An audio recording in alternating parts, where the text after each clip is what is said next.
Bom, Yunak, tá aí? Tô aqui.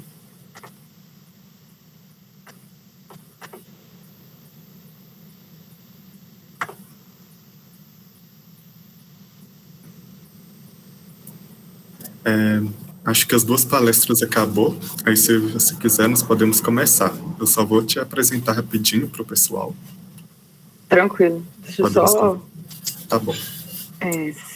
Vocês, para todo mundo que tá aí, né? Acho que vale perguntar para todo mundo. Vocês preferem que eu deixe a câmera aberta, a câmera fechada? Querem ver minha cara? Vocês não aguento mais ver a cara de palestrante? Como que é para vocês? Por mim, tanto faz. Fica aí pelo voto da maioria. Querer a gente quer, mas como você se sentir mais confortável também. Tá bom. Gente, eu sou libriana, eu não sei de nada, não. Vou botar a culpa no signo.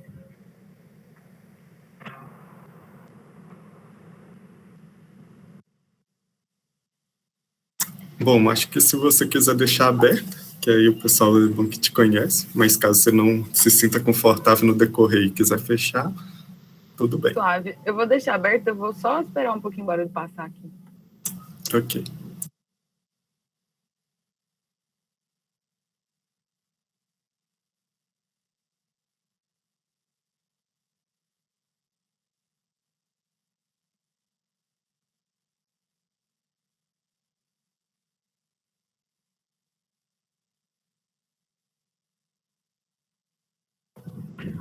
A minha câmera tem horas que ela tem vontade própria. Então, aqui para mim, eu deixo ela ligada, mas eu acho que não está aparecendo a minha carinha para vocês. Então, eu vou lutando com ela aqui, e aí se aparecer, apareceu.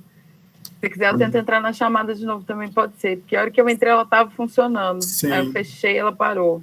Qualquer coisa, você tenta fechar e abrir de novo, ou pode ser também entrar e sair novamente. Tá, deixa eu tentar sair, entrar de novo, às vezes ela volta à vida.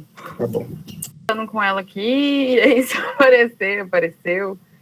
Se quiser, eu tento entrar na chamada de novo também, pode ser. Porque a hora que eu entrei, ela estava funcionando. Sim. Aí eu fechei, ela parou.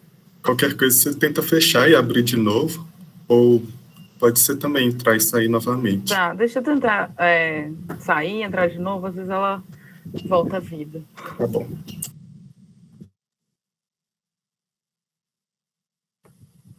Eu acho que a minha câmera desistiu de viver. Falou, não, chega. Tudo bem.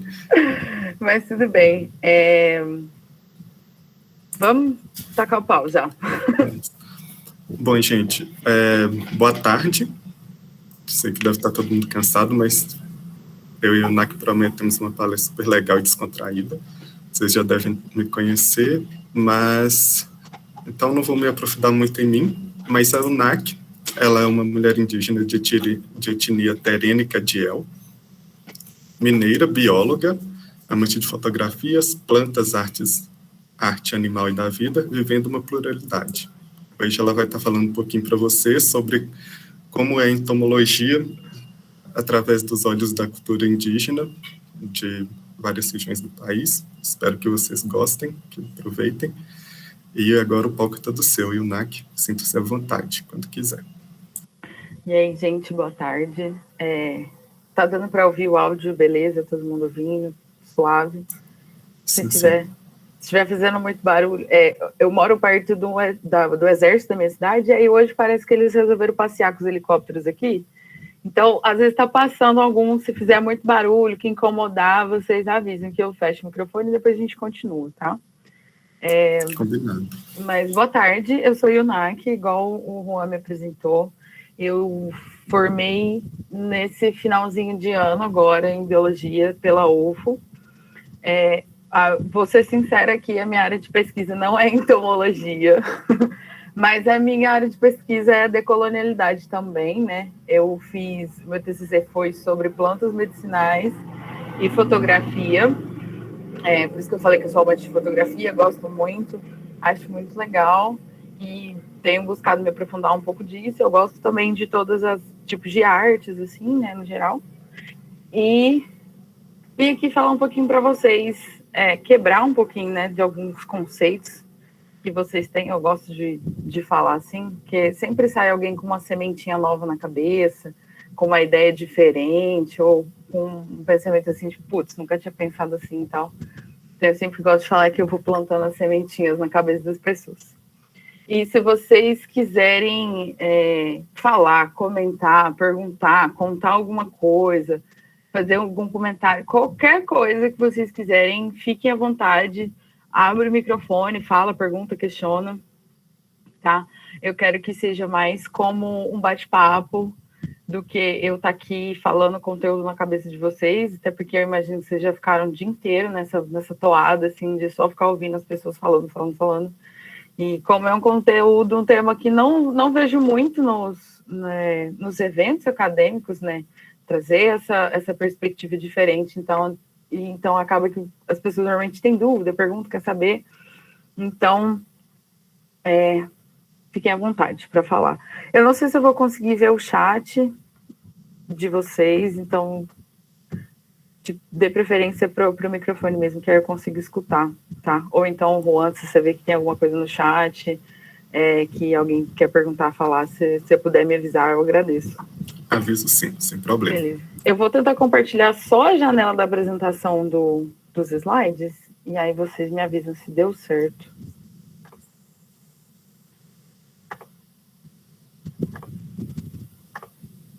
Eu fiz esses slides assim mais para dar um norte mesmo de como que vão acontecer as coisas. Eu não sou muito fã dos slides, não gosto.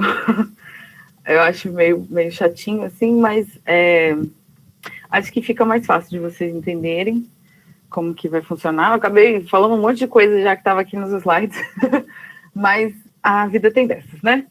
Então vamos, tá dando para ver, ok, né? Sim. Show. Então, ainda está mostrando como se tivesse aqueles slides do lado, como se fosse um modo de edição. Eu não sei se já passa para a tela normal. Aqui para mim já foi a tela toda. Qualquer coisa ali na apresentação, você coloca para apresentar uma tela inteira, que aí ao você passar, vai para a tela que está o slide. Então vamos, gente, eu sou meio idosa, confusa com a tecnologia. Vamos lá, então. Vamos de tela inteira? Aí vai. Normalmente, quando eu coloco assim só uma janela, sempre dá algum problema. Pronto, agora foi. Agora foi? Agora foi. Agora foi. Bom, eu já fiz uma breve apresentação aí, né, de quem sou eu, o que eu faço, vocês saberem como é, vocês não estão vendo a minha carinha, mas vocês sabem um pouquinho mais sobre mim agora. E vamos lá, né? Vamos por partes. Eu trouxe aqui uma parte mais introdutória, assim, de mudar um pouquinho essa visão inicial que as pessoas têm dos povos indígenas, essa visão que a gente aprende na escola, assim, de quem são os povos indígenas? São os povos que já estavam aqui quando o Brasil foi descoberto, entre muitas aspas, né? E aí eles não existem mais, ou então eles sempre trazendo essa visão de como se a gente não existisse mais, né? São como se a gente fosse um artefato de museu, um artefato daquela época e daquele período de tempo, e aí depois disso ninguém nunca mais ouviu falar dos povos indígenas, e agora só tem descendentes de europeus aqui no Brasil, e é isso. E a gente sabe que isso não é verdade, a gente vê diariamente pessoas indígenas, pessoas com descendência indígena, então isso já cai por terra na nossa vivência mesmo, mas eu sempre gosto de frisar isso, eu sempre gosto de falar sobre isso, porque sempre tem uma pessoa ou outra que ainda tem um pouquinho dessa visão, ainda tem essa quase uma ideologia, né, implantada na cabecinha. Então, assim, a gente habita em qualquer lugar que a gente quiser, estamos nas terras indígenas, demarcadas ou não, estamos nas universidades, nas escolas, nas cidades, nas periferias, estamos realmente onde a gente quiser estar, tá?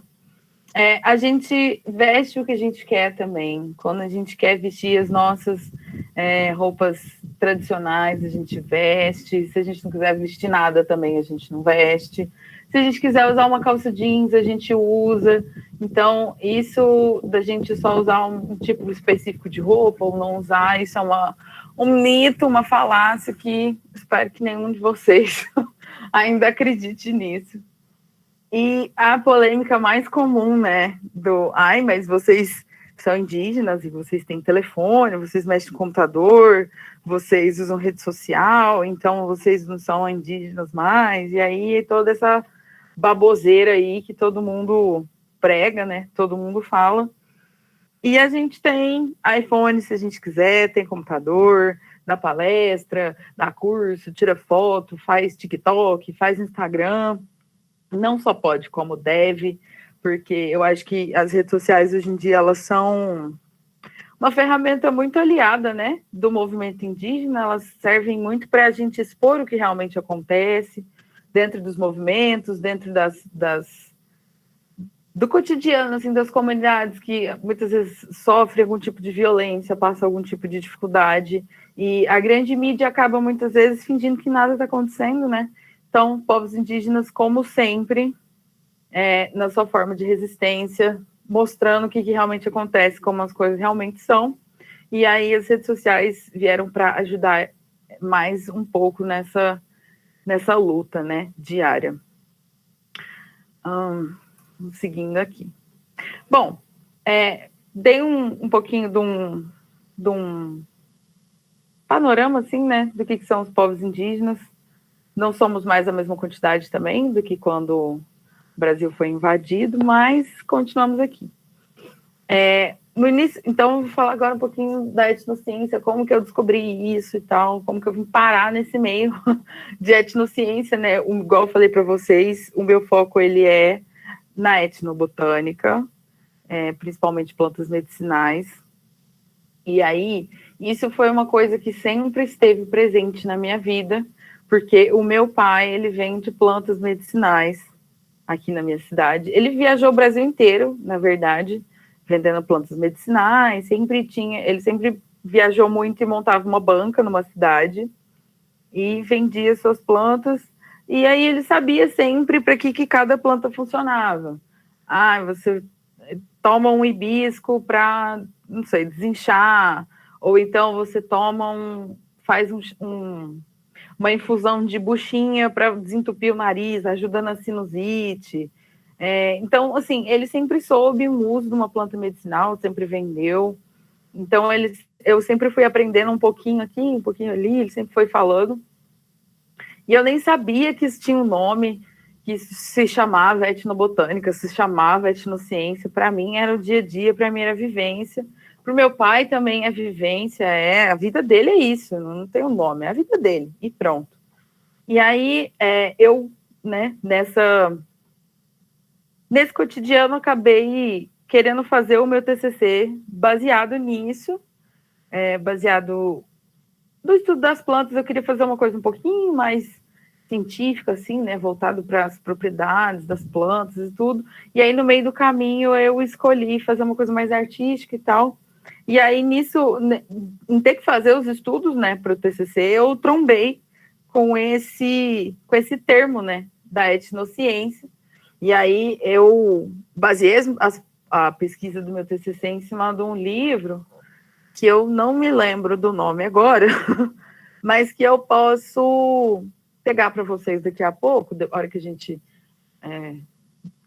meio que encerrar, assim, de uma certa forma, pegar o nome e passar para vocês, que é um compilado de estudos que foi feito pelo, se eu não me engano, o Antônio Carlos Diegues, não sei se provavelmente vocês conhecem.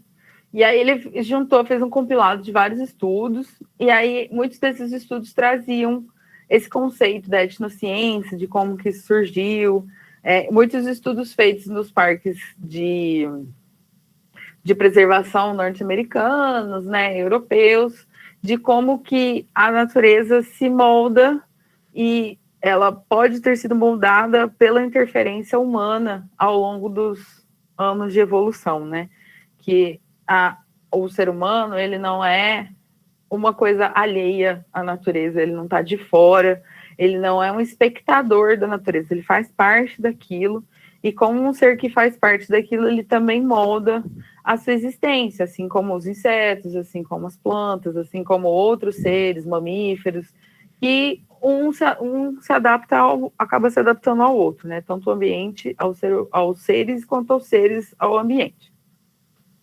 Então, a partir desses estudos, eles começaram a estudar mais essa relação dos povos tradicionais, das etnias locais, como que era essa relação, como que eles conheciam as coisas, como que eles tratavam aquele meio, e isso foi sendo um novo campo ali, e aí de onde saíram muitos estudos, e aí dentro da etnociência foram surgindo, né, vários ramos de estudo, e aí saíram de tudo, né, etnoictiologia, etnobotânica, etnoentomologia, e cada vez mais isso tem se tornado presente, as pessoas eu imagino, né,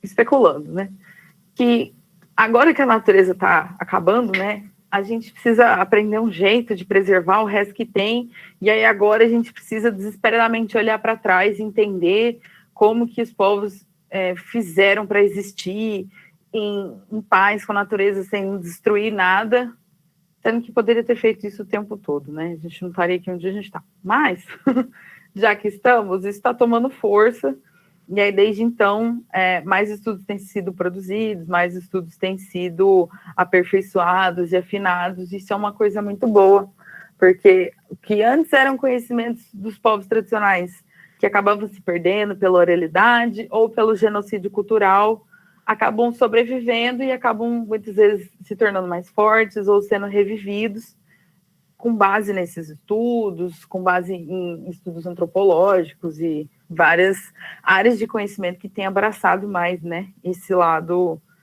étnico da vida. Então, aí no meio disso tudo, a gente tem a etnoentomologia, que eu achei muito interessante. Eu fui fazer pesquisas, né, para poder organizar essa palestra para vocês. E, gente, eu vou dar uma pausa aqui, eu tô falando muito rápido, tá dando para acompanhar, tá tudo bem, porque tem horas que vocês ficam quietinhos, né? Fico assim, gente, será que tá tudo bem? Tá tranquilo, relaxa. Vai Tá seguindo bom. que a gente tá aqui. Suave. Deixa eu tomar uma água.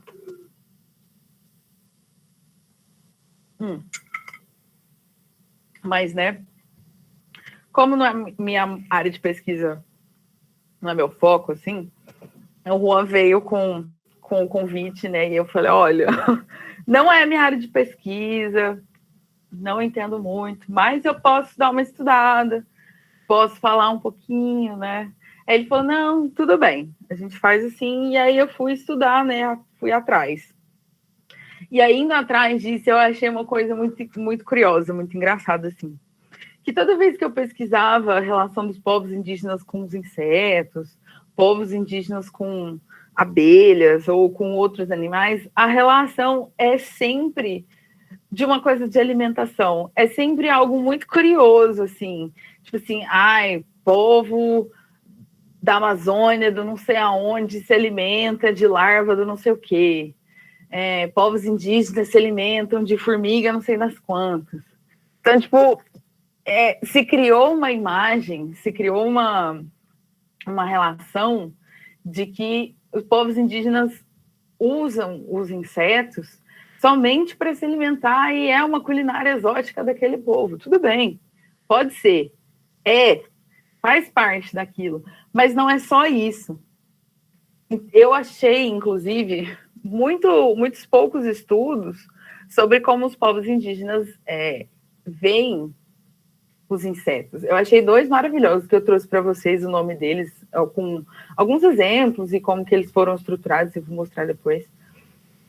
Mas a maioria das coisas que eu achei foi sobre alimentação de povos indígenas com insetos. Eu achei muito engraçado isso, sabe? É sempre uma perspectiva do exótico, assim, né? É muito estranho. Para mim é muito estranho isso, porque não tem nada de exótico nisso, sabe? Todo mundo come McDonald's, isso não é exótico, é a parte da alimentação de um povo. Isso não devia ser um motivo de, nossa, capa de tabloide, sabe? Eu acho esquisito. Mas, vamos dar continuidade aqui. Eu saio viajando pelas coisas, gente. Eu sou assim. E aí eu consegui achar, igual eu estava falando para vocês, eu consegui achar alguns artigos, bem poucos, trouxe dois muito, muito interessantes, muito ótimos, que falam de uma relação um pouco mais íntima dos povos indígenas com os insetos, muitos deles mostrando como que esses povos classificam e agrupam, e alguns até criam esses insetos, e como que eles criaram um próprio sistema de... Como chama? Filogenia. Eles conseguiram, de uma forma, criar e agrupar os insetos semelhantes dentro de uma mesma classe, sem saber, sabe? Sem ter o conhecimento científico que a gente tem. Eles não tiveram aula de filogenética igual a gente teve para saber. Não, puramente por observação e contato e respeito àquele inseto, eles conseguiram juntar esses insetos em vários grupos e através de comportamentos também. Eu achei isso muito interessante, a observação do comportamento dos insetos. E, além disso, né, uma coisa que é muito importante para os povos indígenas, que são as mitologias. Eu não gosto muito de usar essa palavra mitologia, porque parece uma coisa que já acabou, né? Parece que é, sei lá, mentirinha. Mas não é uma crença, né? São crenças dos povos indígenas, alegorias, contos mesmo, que têm relação muitas vezes com animais ou com elementos da natureza. Então, eu tentei procurar algum para trazer para vocês, mas eu não consegui encontrar. Imagino eu que, porque é muito do conhecimento dos povos indígenas, ele é passado oralmente, né? Então, se você não tem uma forma de escrever, ou se você não faz parte daquele povo, você não vai conhecer a crença daquele povo, né? Porque é uma coisa passada em roda de fogueira, em momentos ritualísticos, em momentos que você precisa de um conselho, uma coisa assim, é sempre um momento mais íntimo, assim, né? Então, eu não consegui achar, infelizmente, algum para trazer. Se alguém tiver algum para compartilhar, depois a gente fala um pouquinho sobre isso também. E aí, aqui, um dos estudos que eu achei fantástico, que eu achei foi esse estudo da Sani Petiza, que é Etnoentomologia Baniwa, que é estudo dos insetos na concepção dos povos Baniwa, que vivem nessa cidade de São Gabriel da Cachoeira. Ela pegou várias pessoas, conversou com essas pessoas, entrevistou essas pessoas, né, para poder entender como que era a relação deles. E aí ela fez várias tabelas, né, um trabalho maravilhoso, lindo, recomendo. Ela pegou esse estudo, ela pegou esses insetos e fez várias tabelinhas assim, com o nome que o povo Baniwa dava para aqueles insetos. Eu não vou me arriscar a falar, porque eu não falo idioma Baniwa, eu não falo idioma indígena, infelizmente, e muito menos o Baniwa. Ele é um idioma difícil, é de um tronco linguístico diferente do meu, então não vou me arriscar. Mas ela pegou o nome desses insetos na língua Baniwa e traduziu para o conhecimento que a gente tem hoje, né? Então, você tem esse inseto aqui, ele é uma traça, a gente conhece como traça, ele tem um nome científico e as características dele, como que os indígenas descobriram ele. Então, tem aqui, ó, o nome significa aquele que come a pena do rabo da arara vermelha. Então, os indígenas conseguiram observar que aquele bichinho estava sempre comendo a peninha do rabo da arara. Pensa. O tanto de tempo que eles tiveram que observar, quantas penas de rabo de arara eles tiveram que ver para pensar, nossa, esse bicho aqui estava aqui, na outra pena também. Nossa, mas nessa outra pena também. Para juntar todos esses bichinhos juntos e dar um nome. Tá? Eu acho muito incrível isso. E aí nisso eles conseguiram, né, pegar as características, deram o nome e colocaram uma classificação, porque além de estar no pêndulo do rabo da arara, ele estava em outros lugares também. Então, essa traça habita outro lugar. É aquela traça, provavelmente, que a gente abre o guarda-roupa, tá com o casaco cheio de traça, pega uma gaveta, os papéis tudo cheio de traça. E aí, na tradução do idioma, se traduziu como praga de casa. Gente, olha isso, que coisa mais incrível. A gente chama de traça, eles chamam de praga de casa. Eu acho mais legal chamar de praga de casa. Tudo que você vai pegar tem isso. Então, é muito interessante, assim, essa ótica muito simples e muito literal das coisas. E como isso, eles foram capazes, né? Não que a gente não seja, mas, assim, como que é interessante ver essa observação, essa criação dessas características e essa fineza, né, de conseguir unir todos esses conceitos, assim, né? Eu acho isso muito massa. E aí a gente tem esse outro estudo que eu não consegui... Queria ter copiado um trecho dele aqui para vocês, que também é um trabalho maravilhoso, que é esse etnoconhecimento sobre a abelha sem ferrão, saberes e práticas dos índios Guarani-Mbiá na Mata Atlântica, do Arnaldo dos Santos Rodrigues. Esse trabalho é muito bonito também. Ele pegou esse povo Guarani e estudou como que era o conhecimento deles sobre abelhas. E da mesma forma que o povo Baniwa conseguiu fazer um grupamento de vários insetos diferentes, esse povo fazia um grupamento sobre abelhas. E aí tem toda uma descrição também comportamental de como que essa abelha aqui, ela habita mais a mata em tal horário, ela habita menos a mata, ela habita mais perto de onde a gente dorme, ou perto de flores, não sei o que lá. E conseguiram juntar isso, e aí depois...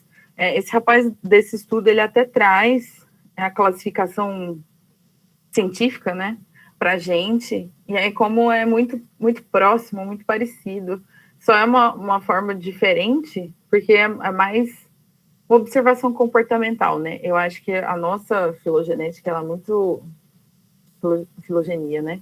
Filogenia, eu acho.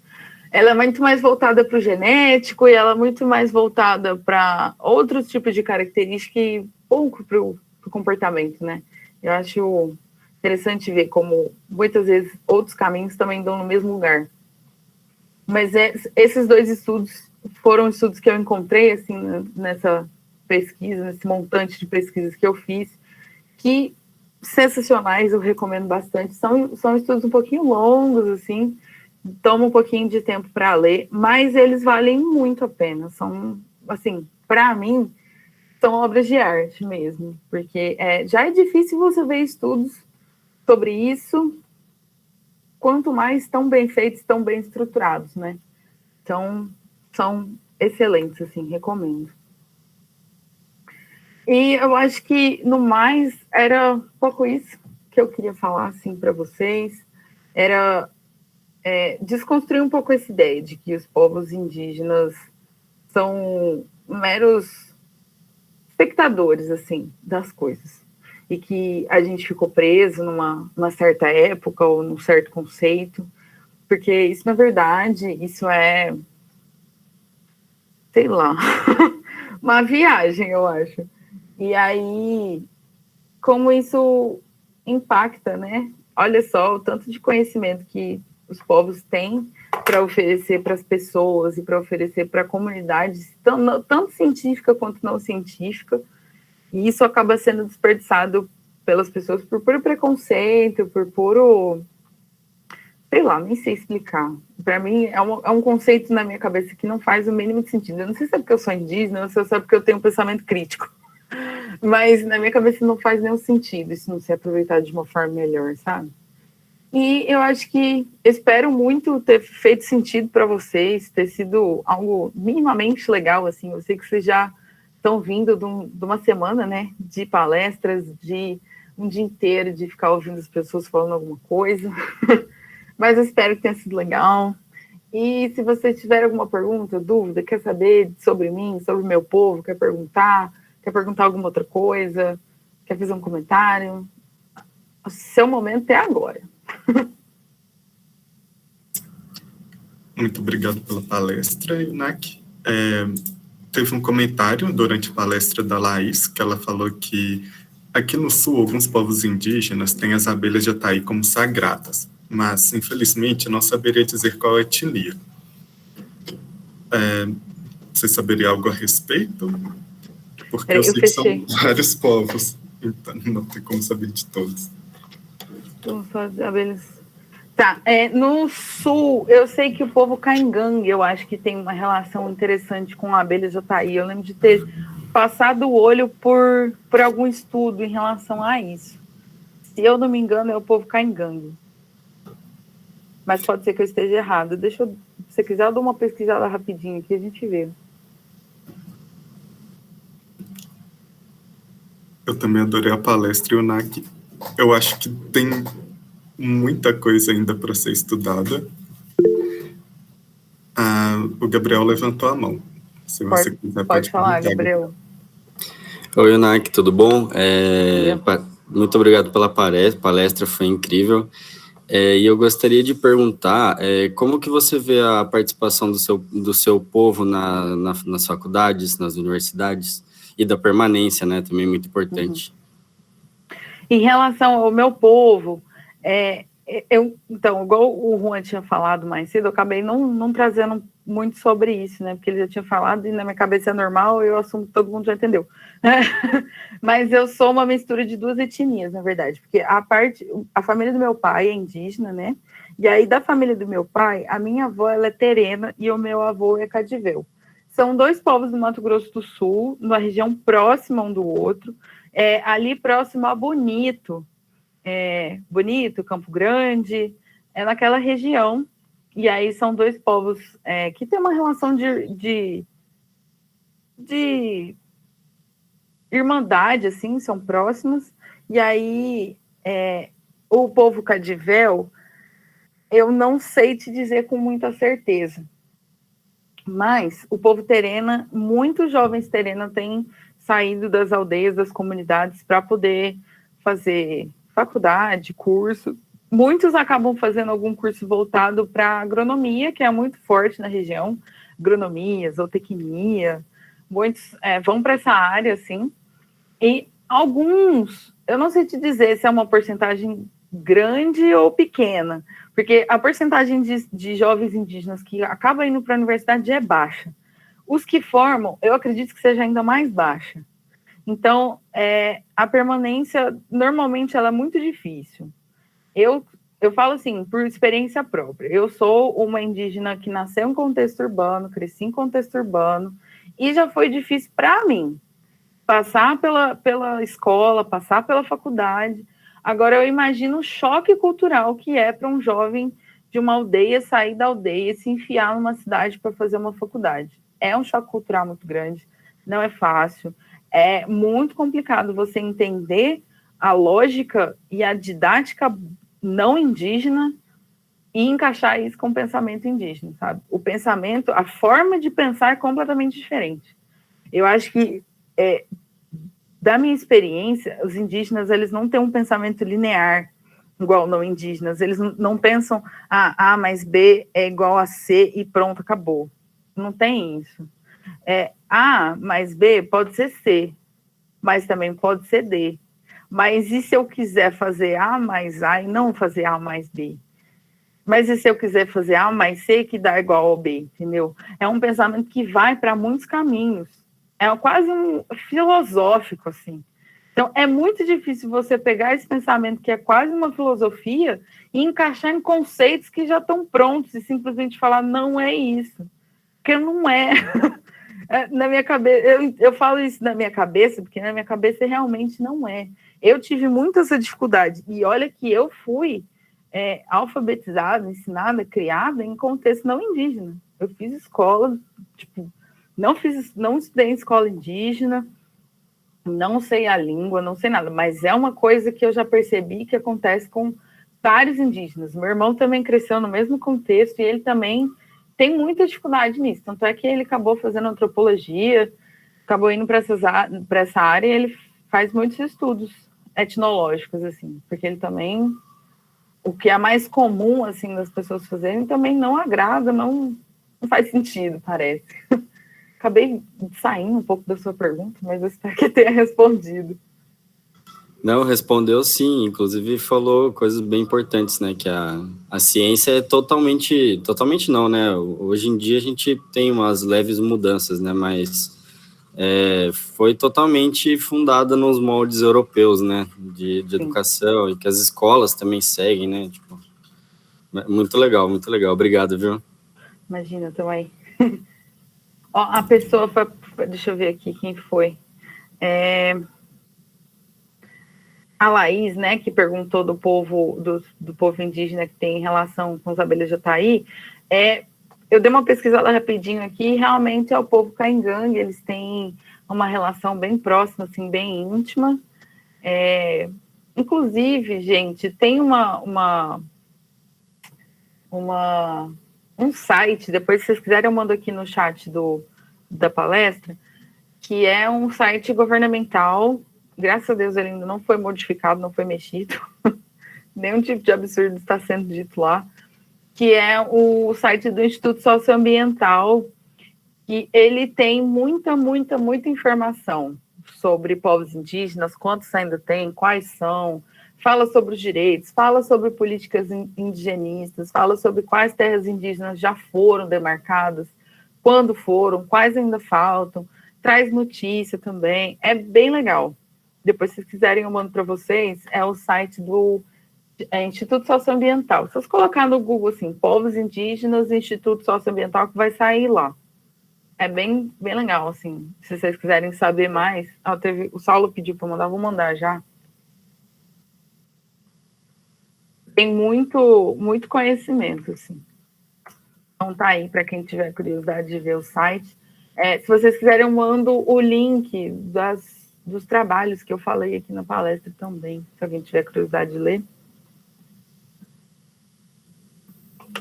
Gente, mais alguma perguntinha? Eu gostaria do link, principalmente daquele que ela faz o paralelo do nome igual se você mencionou do rabo da arara. Eu adoraria ler aqui. Nossa, esse trabalho, eu vou mandar aqui, tá aqui no chatzinho. Vou mandar do outro também, vai. Então, na mandação já vou mandar. Esses são maravilhosos. A hora que eu li esses trabalhos, eu falei, meu Deus. É muito interessante, assim, eu gosto muito de ver esse tipo de trabalho sendo produzido, sabe? Porque a gente teve no esquecimento tanto tempo, e a gente teve na margem, não que a gente não esteja mais na margem da sociedade, né?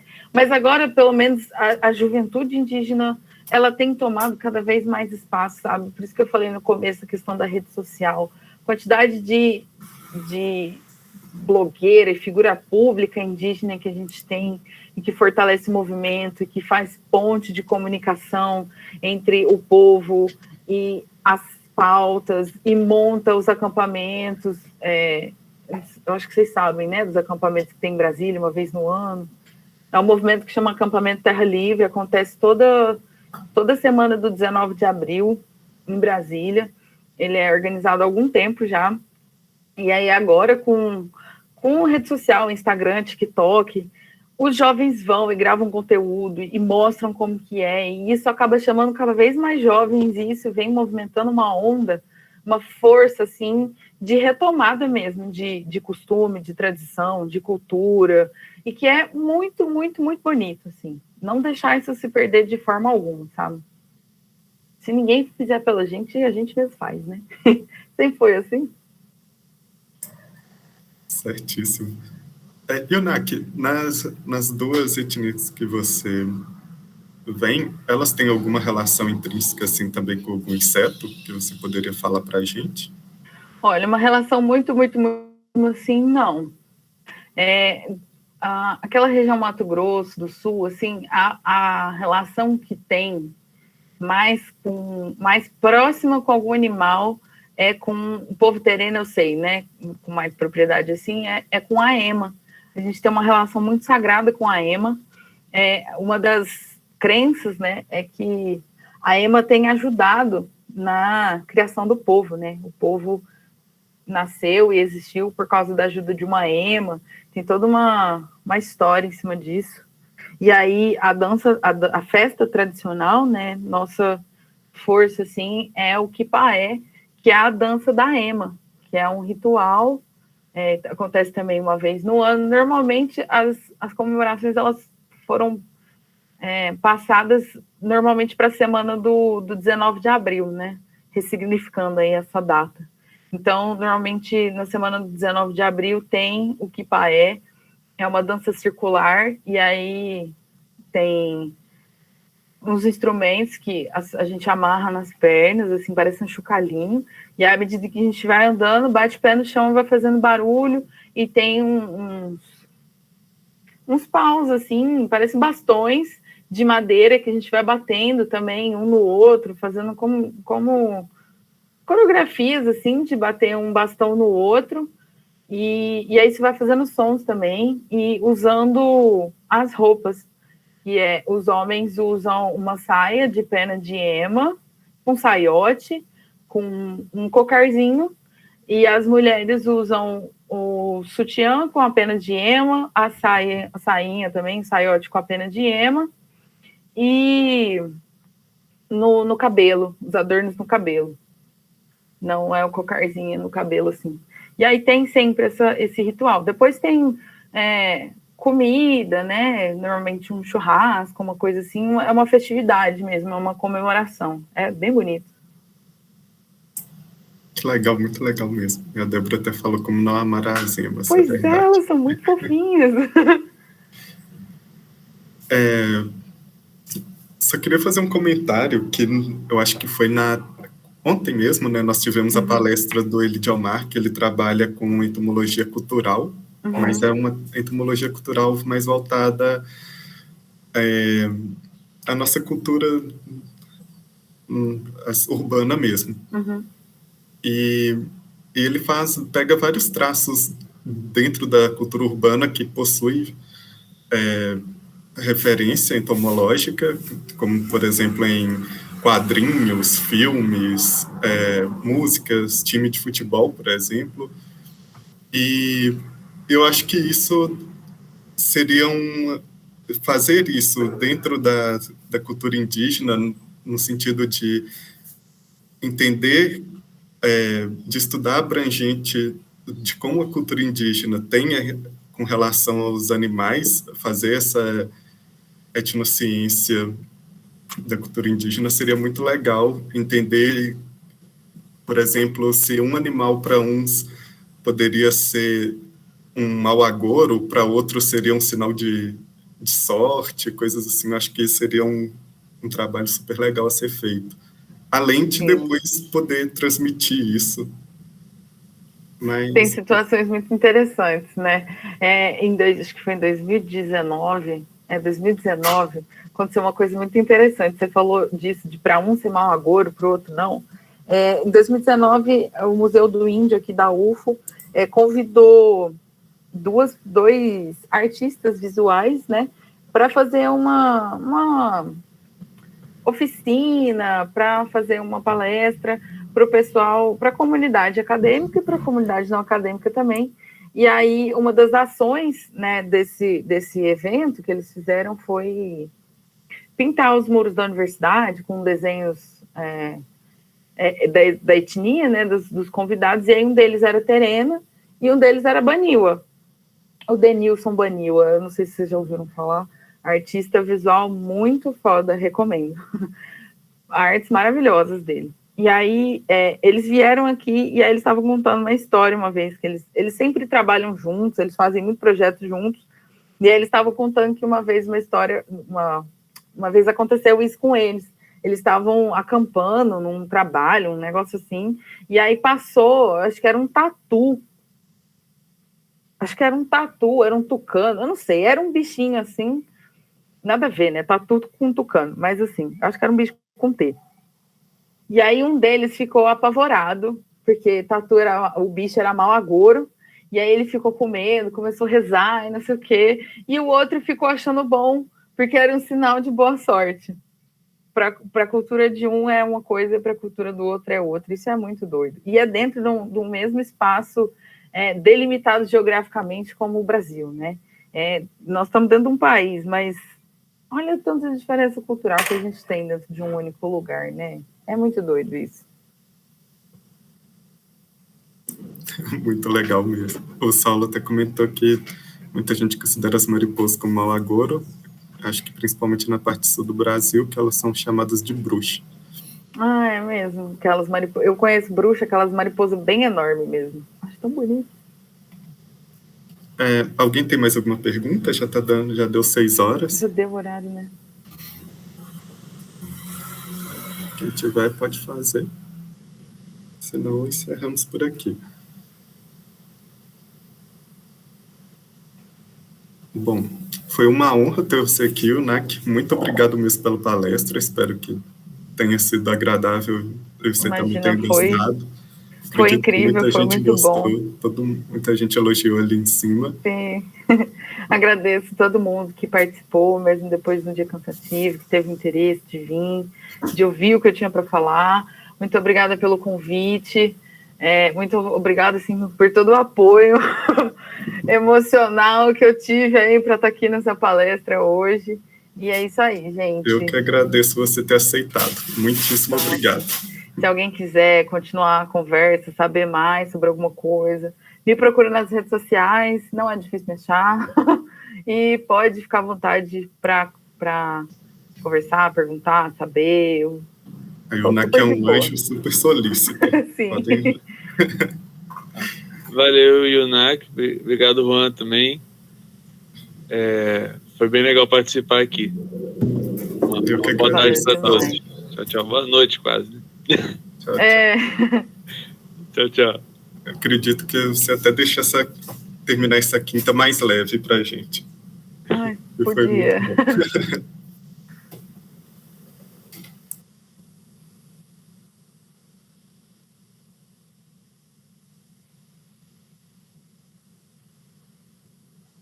Vou estar encerrando aqui, Nak, se você quiser.